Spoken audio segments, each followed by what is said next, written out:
வக்ஃப் வாரிய சட்டத்தை திரும்ப பெற வேண்டும் என்று ஒரு அறிக்கை வாசித்திருக்கிறார்கள். அதற்கு பாரதிய ஜனதா கட்சியினுடைய சட்டமன்ற உறுப்பினர்கள் நான் உட்பட திருமதி வானதி சீனிவாசன், மாண்புமிகு அண்ணன் திரு எம்.ஆர். காந்தி அவர்கள் நாங்கள் இன்னைக்கு அதை எதிர்ப்பு தெரிவித்து வெளிநடப்பு பண்ணியிருக்கோம்.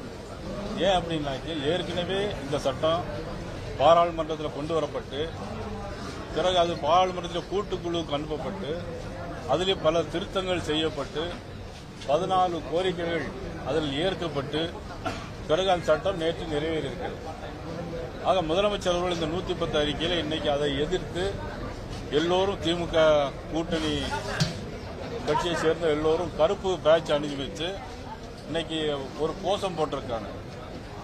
ஆனால் சட்டமன்றத்தை பொதுக்கூட்ட மேடையில் போடுறத போராட்டம் பண்றது எதிர்கட்சி வழக்கமாக பண்ணுவாங்க. ஆனால் சட்டமன்றத்தையே இன்னைக்கு போராட்டமாக மாற்றிருக்கிறது நம்ம முதலமைச்சர் அவர்கள் மாற்றிருக்கிறாங்க. உண்மை இதெல்லாம் ஒரு வருத்தத்துக்குரியது. மத்திய அரசு எந்த திட்டம் கொண்டு வந்தாலும் அதை எதிர்த்து ஒரு தீர்மானம் நிறைவேற்று.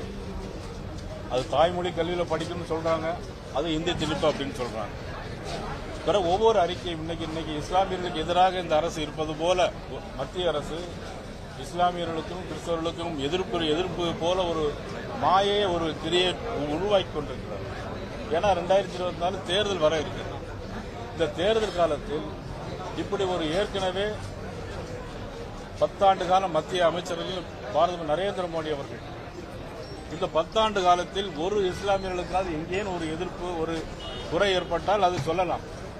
ஆனால் இது இந்த அரசு மாநில அரசு மத்திய அரசை இது இஸ்லாமியர்களுக்கு எதிர்ப்பு அரசாங்கம் போல ஒரு மாயை உருவாக்கி வாக்கு வங்கி அரசியலை தேடிக்கொண்டிருக்கிறது நமது முதலமைச்சர் அவர்கள் என்பது வருத்தத்திற்குரியது, வேதனைக்குரியது. அதிலும் குறிப்பாக இன்னைக்கு சட்டமன்றத்தில் கோஷம் போட்டது எனக்கு தெரிந்த வரையிலும் இதுதான் முதல் முறை என்று நான் நினைக்கிறேன்.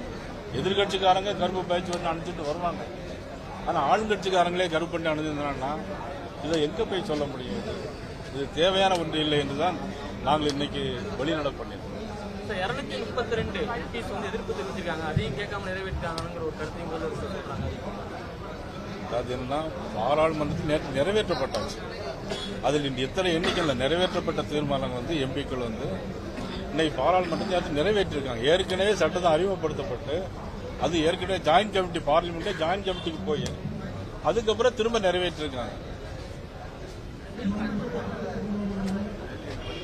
நீதிமன்றம் எல்லாத்துக்கும் முதலமைச்சர் தான் எல்லாத்துக்கும் நீதி வழங்கணும். முதலமைச்சரே நீதிமன்றத்துக்கு போனார்னா நம்ம என்ன பண்ண முடியும்? இல்ல, அது ஒவ்வொரு கட்சியினுடைய கொள்கைகள் அடிப்படையில் அவங்க என்ன பாலிசி எடுத்திருக்காங்க நமக்கு தெரியாது.